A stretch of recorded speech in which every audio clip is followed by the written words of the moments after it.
Hi all and welcome to another build guide. My name is Luke and in this build guide I'll show you a cheap way of building your very own light pole with a CCTV camera attached to it. Here are a few photos of the final result of my small diorama. First off, here are the three main materials I used. Obviously modeling clay, any brand will probably do. I used white, but there are other colors you could use, and it doesn't really matter because the final model gets painted over in the end. For their mounting posts I use 18 gauge wire, and finally for the poles I used barbecue skewers. If you are wondering, the barbecue skewers I used had a diameter of 3.5 mm. Here is a complete list of the tools and materials used. If you want more time to look at the list, you can pause the video, take some notes and then start the video again when you're ready. A lot of what I do is pretty self-explanatory, so I won't spend too much time explaining the obvious stuff. I'll try and keep it brief.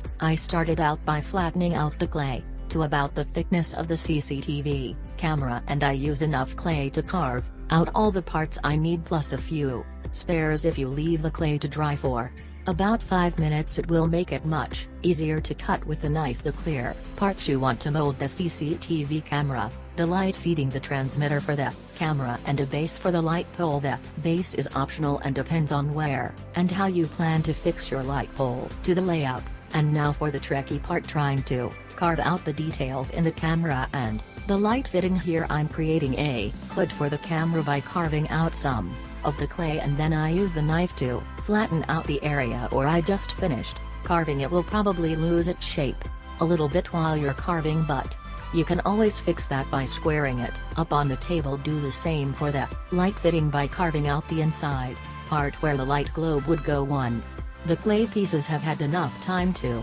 dry, it's time to tidy them up. Is a very fine sandpaper to smooth up the edges, and you can also use this step to fix up any out of shape pieces. The clay is very easy to carve even when it's dry. For the areas I couldn't reach with the sandpaper, I use the knife to smooth it out. I bought a hole into the end of the light fitting by using the pointy end of the knife. The clay is very thin here, so you definitely need to be gentle. This is what happens when you rush and push too hard. As you can see, it starts to fall apart. I keep going until the 18 gauge wire fits. You can get a slightly better fit by using the wire to help bar a hole a little more after the hole has been started with the knife. I do this for the light fitting camera and the camera transmitter. Next we'll prepare the light pole using the barbecue skills. I cut a piece to length about 9 cm and then sand the end to square it up.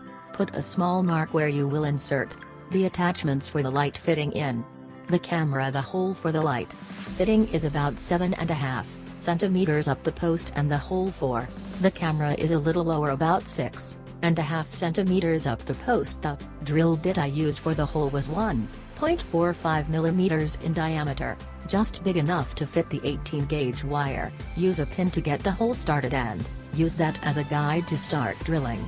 I also drilled a hole in the top of the pole for the camera transmitter. Now for the arm that holds the light, this part is just guesswork, but bend the wire to approximately 45 degrees and test fit to see how it looks. When you satisfied, cut it to length, give it another test fit, and if you happy, glue it into place with the epoxy. If there was only one takeaway from this video, it would be how useful glue tack is. I use it all the time to hold stuff. I tried doing this without it, and getting it to dry straight was very difficult, but with a little bit of glue tack it was so easy and it didn't move while it was drying. Once the light is dry, I do the same for the camera and the camera transmitter. On top of the pole, the base will probably not fit straight away, so I use the pointy end of an extra barbecue skewer to widen the hole until it fits. Then I glue it. Don't forget to wipe away any excess glue that uses it after pushing the pieces into place, and that completes their model. Now we just need to paint it.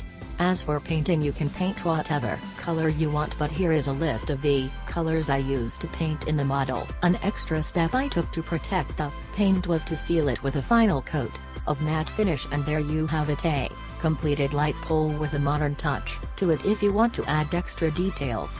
I decided to give it a little bit of extra realism by adding an electrical wire from the camera up to the transmitter. It actually took me a couple of attempts to get this right because it's so small and delicate, but I think it was worth it in the end. And don't forget to paint on some details as well, like the camera lens and some random buttons and stuff. All these little details really makes a big difference. If you don't think you need a security camera on your layout, then think again. Look at this guy beside the car. I'm pretty sure he doesn't need a hammer to open the door, and then you've got this guy beside the office. You just look suspect to me. Good thing we've got him on camera. Well, that finishes off this build. God, hope you enjoyed it. Feel free to comment and stay tuned for the next video. Bye. Stay tuned for